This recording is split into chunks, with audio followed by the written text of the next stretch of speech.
నేను మీకు ఒక యథార్థం చెప్తున్నాను ఇవాళ. ఒక్కొక్కసారి ఏ దీక్ష లేకుండా అయ్యప్ప స్వామి గుడికి వెళ్ళినటువంటి కొంతమందికి అసలు జీవితంలో అయ్యప్ప దీక్ష తీసుకొని వాళ్ళు కొంతమంది ఆ గుడికి వెడితే 50 సార్లు దీక్ష తీసుకున్న వాళ్ళకన్నా కూడా అద్భుతమైన రీతిలో అయ్యప్పని సేవించుకునే అదృష్టాన్ని ఆయన ఇచ్చిన సందర్భాలు ఎన్నో ఉన్నాయి. దేనివల్ల ఇస్తాడో తెలుసా అండి? వీడి నా దీక్ష పట్టాడని ఇవ్వడం కాదు.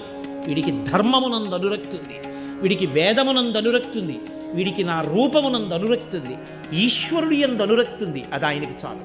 నీవు విష్ణు భక్తుడవైనా అయ్యప్ప భక్తుడవే, శివభక్తుడవైనా అయ్యప్ప భక్తుడవే, శాక్తేయుడవైనా అయ్యప్ప భక్తుడవే. నువ్వు ఏ రూపాన్ని భక్తితో కొలిచి వేదాన్ని నమ్మి జీవించినా నువ్వు అయ్యప్పని చేరుకోగలవు. అది ఆయన గొప్పతనం. శివకేశవుల యొక్క అభేదమైనటువంటి రూపం, అంతటి గొప్ప స్వరూపం, సమస్త దేవతా సమాహారము. అటువంటి మహాపురుషుణ్ణి సేవించడానికి